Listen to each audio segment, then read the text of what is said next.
પણ પેલું ખબર ઇલેક્ટ્રોલ બોન્ડ શબ્દ સાંભળ્યો છે? જેના સાંભળ્યો હાથ ઊંચો કરો. આપણે ચૂંટણીનું ફંડ લઈ આવ્યા ચોરો જોડેથી, ખબર છે? એમાં કોની જોડેથી પૈસા લીધા જાણવું છે? દારૂનો ધંધો કરનારા લોકો જોડેથી પૈસા લાયા છે મારા વાલા નરેન્દ્રભાઈ. કોની જોડેથી? દારૂનો ધંધો કરનારી કંપની જોડેથી આ પ્રભુ શ્રી રામના ભક્ત માનની નરેન્દ્ર દામોદરદાસ મોદી ભંડોળ લઈ આવ્યા છે.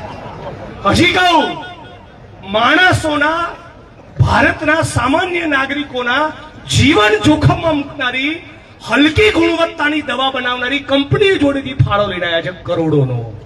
હજી સાંભળો, ગાયના માંસનો વેપાર કરનારી કંપની જોડેથી આરએસએસ ના ભાજપના લોકો ચૂંટણીનું ફંડ લઈને આવ્યા છે. ગદ્દારો ડાપણ કરો છો? હા, આમ કહેવાની જરૂર છે. તમારા બૂથ ઉપર જોરથી બોલશે ગાય માતા કી જય એમ કહીને શરૂઆત કરે. ગાયના માંસનો વેપાર કરનારી કંપની જોડેથી આરએસએસ અને ભાજપના લોકો ચૂંટણીમાં ફંડ લાયા છે. આ વાત ખોટી સાબિત કરે એટલે આપણે ધારાસભ્યના પદ ઉપરથી રાજીનામું આપવું.